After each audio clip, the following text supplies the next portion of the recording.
Hello everyone, मेरा नाम रमा है। आज हम लोग फिज़िकल केमिस्ट्री की यूनिट स्टार्ट करने वाले हैं, जो बेसिकली एमएससी प्रीवियस वालों के सिलेबस में आती है। ज़्यादातर राजस्थान यूनिवर्सिटी के जो स्टूडेंट्स हैं उनके तो कंफर्म है, क्योंकि मैंने उनका सिलेबस देखा है। बेसिकली उसी एग्ज़ाम को क्वालिफाई भी किया है। मैंने एमएससी केमिस्ट्री से ही किया हुआ है। 85% से ज़्यादा एवरेज मेरे मार्क्स रहे हैं। तो मैं आप लोगों को बताना यही चाहूँगी कि किस तरीके से आप कॉपी लिखें, किस तरीके से मतलब आंसर राइटिंग किस तरीके से करें, ताकि आप उसमें एक अच्छा मार्क्स ले पाएँ, उस टॉपिक को समझ पाएँ। एमएससी प्रीवियस में हम लोग जैसे बीएससी करके आए तो इतना नॉलेज हमें होता नहीं है, क्योंकि बीएससी में हम लोगों के नॉर्मल 5 मार्क्स का क्वेश्चन आता है। और जैसे हम लोग एमएससी प्रीवियस में आते हैं तो वहाँ ज़्यादातर लोगों को मीडियम में भी दिक्कत आती है। उसके बाद एक 15 मार्क्स का क्वेश्चन आता है। तो मैं कुछ चीज़ें हैं जो आप लोगों को बताना चाहूँगी। और आज हम लोग जो स्टार्ट करने वाले हैं वो करने वाले हैं मैक्रोमोलिक्यूल के नाम से एक टॉपिक है। उस पर आपका एक 15 मार्क्स का क्वेश्चन है, वो 100% आपके एग्ज़ाम में आएगा। इसके अलावा फिज़िकल केमिस्ट्री का पहले सिलेबस कवर कराऊंगी विद इन 2 मंथ्स। उसके बाद में मैं आपको इनऑर्गेनिक का कराऊंगी एमएससी प्रीवियस।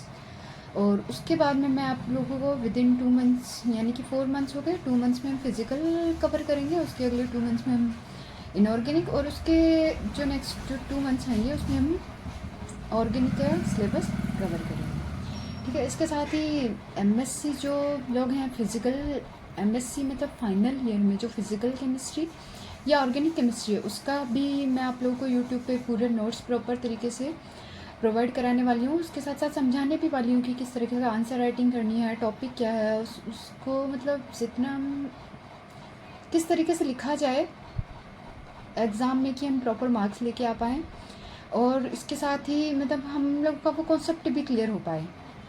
ओके, तो आज अभी हम लोग स्टार्ट करने वाले हैं। फिज़िकल केमिस्ट्री का एक टॉपिक है मैक्रोमोलिक्यूल। तो देखिए, बेसिकली मैक्रोमोलिक्यूल के बारे में हम पढ़ेंगे। मैक्रोमोलिक्यूल क्या होते हैं? हम लोगों को पता है कि जो कंपाउंड्स होते हैं वो क्या होते हैं, छोटे छोटे मोलिक्यूल से मिलके बने हुए होते हैं। जब एक ह्यूज मोलिक्यूल बन जाता है, यानी कि जैसे ये है हमारे आसपास की जैसे बहुत सारी चीज़ें हो गई, जैसे बेसिकली हम लोगों ने छोटी क्लास से पढ़ा है, पॉलीथीन हो गया, रबड़ हो गया, या फिर हमारे डेली यूजेस की जो भी चीज़ें हैं, हम जो कपड़े पहनते हैं, बाकी सब चीज़ें, ये सब चीज़ें की जो आती हैं ना, ये एग्जांपल आते हैं मैक्रोमोलिक्यूल के। मैक्रोमोलिक्यूल का जो दूसरा नाम है उसी को हम लोग क्या कह देते हैं, उसी को हम लोग कह देते हैं पॉलीमर। तो देखिए, पॉलीमर और macromolecules are very high molecular weight compound. यानी कि ये कहना चाह रहा है कि पॉलीमर बोल दो या मैक्रोमोलिक्यूल बोल दो, इनका वेट जो होता है बहुत हाई वेट के कंपाउंड होते हैं। ठीक है। Consisting of several structure until interconnected by covalent bond. इनकी जो स्ट्रक्चर बनी हुई होती है उसमें किस तरीके का बॉन्ड होता है, उसमें कोवलेंट बॉन्ड होता है। The molar mass of polymer में vary from 5000 to several million 10⁻6 gram per molecule. ये ऐसा कहना चाह रहा है कि उनमें कोवलेंट बॉन्ड तो होता ही होता है। इसका जो वेट होता है वो कहाँ से 5000 इसकी जो होती है ना मिनिमम रेंज होती है, वहाँ से 10⁻6 ग्राम पर मोलिक्यूल तक इसका वेट होता है। The chemistry of this large molecule is known as macromolecular chemistry और पॉलीमर केमिस्ट्री। ये जो हम अभी जो पॉलीमर और मैक्रोमोलिक्यूल पढ़ने वाले हैं, इसकी जो केमिस्ट्री होती है उस केमिस्ट्री को हम किस नाम से जानते हैं, मैक्रोमोलिकुलर केमिस्ट्री या पॉलीमर केमिस्ट्री के नाम से जान जाते हैं। There are some small molecule known as monomer. अब इसने क्या कह दिया, कुछ छोटे छोटे जैसे मॉलिक्यूल हो गए, कुछ छोटे मॉलिक्यूल हो गए, जैसे ये है, इसका लेस देन है 5000 से। ठीक है। तो इसको हमने किस में कर दिया, मोनोमर में कर दिया। अब ये जैसे छोटे छोटे मोनोमर हैं, छोटे छोटे कंपाउंड हैं, ये सब मिलके भी एक जो ह्यूज मॉलिक्यूल बनाते हैं उसको भी हम क्या कह देते हैं, पॉलीमर कह देते हैं। ठीक है। यहाँ पे तो जो थे मॉलिक्यूल थे, ठीक है, यहाँ पे उस मॉलिक्यूल से एक छोटा पार्ट बना, फिर वो जो छोटे छोटे पार्ट मिलके बने हैं एक बड़ा पार्ट, उसको हमने पॉलीमर या मैक्रोमोलिक्यूल कह दिया। तो ये बेसिकली ये कहना चाह रहा है कि there are some small molecule known as monomer which link together through their primary valency give large molecule known as macromolecule और पॉलीमर। वो अपनी प्राइमरी वैलेंसी से जुड़े हुए होते हैं, उसी को हमने क्या कह दिया, मोनोमर मतलब मैक्रोमोलिक्यूल और पॉलीमर कह दिया। Polymer can be classified into many categories on the basis of many phenomena.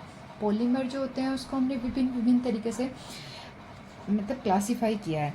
सबसे पहले हम इसका जो क्लासिफिकेशन है वो देखेंगे, क्लासिफिकेशन ऑफ मैक्रोमोलिक्यूल, ठीक है, on the basis of constituent unit, यानी कि उनकी जो इकाई है वो किस तरीके से बने हुए हैं, उनकी बनावट कैसी है, उसके आधार पे जो है हम इसका क्लासिफिकेशन देखने वाले हैं। सबसे पहले होता है होमोपॉलीमर, उसके बाद में होता है हेट्रोपॉलीमर।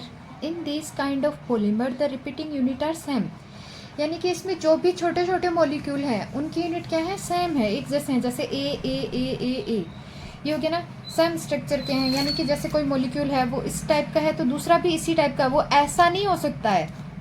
सेम स्ट्रक्चर उन दोनों की क्या है, एकदम सेम है, ठीक है।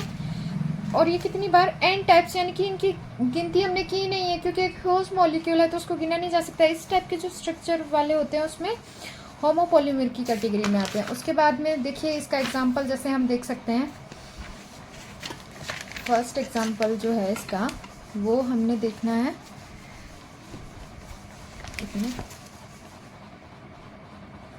जैसे ये हो गया NCH2 डबल बॉन्ड CH2, ठीक है। N का मतलब है कि नंबर ऑफ CH2 डबल, यहाँ पे कितने भी नंबर हो सकते हैं। एक ह्यूज मॉलिक्यूल जैसे आपने अभी उसका वेट देखा कि 5000 तो मिनिमम था 10⁶ तक जा रहा था पर मॉलिक्यूल, तो यहाँ पे 10, ये CH2 डबल बॉन्ड CH2। अब ये हमें पता है कि ये इसकी क्या है, स्ट्रक्चर, मतलब इसका जो सबसे छोटा पार्टिकल है उसकी स्ट्रक्चर ऐसी है। और ये हमें पता है कि जैसे ये पॉलीमर में कन्वर्ट होता है तो ये डबल बॉन्ड से किसमें, सिंगल बॉन्ड में कन्वर्ट हो जाता है, CH2 ये होता है पॉलीथीन, इसमें सेम टाइप की है CH2। उसके बाद में पॉलीस्टाइरीन होता है, उसमें CH2 CH और यहाँ पे एक फिनाइल रिंग जुड़ी हुई होती है, ठीक है।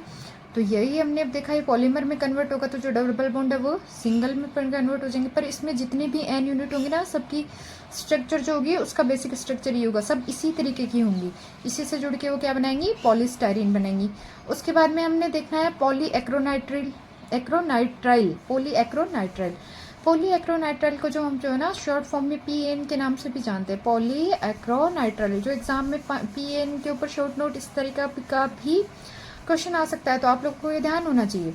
इसमें होता है CH2 डबल बॉन्ड CH और यहाँ पे जो है CN से जुड़ा हुआ है, तो ये भी किस में हो गया, सिंगल बॉन्ड में कन्वर्ट हो गया। ये इसकी सिंपल यूनिट है, मतलब ये देखिए यही यूनिट है ना, ये बाद में यहाँ जो ये रिपीट होती जाएगी, ऐसे ह्यूज मॉलिक्यूल के रूप में बन जाएगा। उसके बाद में हमने देखना है पॉलीएक्रोएमाइड PAA, इसमें CONH2 हो गया। उसके बाद में हमें टेफ्लॉन देखना है। टेफ्लॉन में क्या होता है, C डबल बॉन्ड C और यहाँ पे जो दोनों बाकी वैलेंसी बची हुई उसको फ्लोरीन कवर करता है, तो ये सिंगल बॉन्ड में कन्वर्ट होगी, यहाँ से ये टेफ्लॉन बन गया, ठीक है।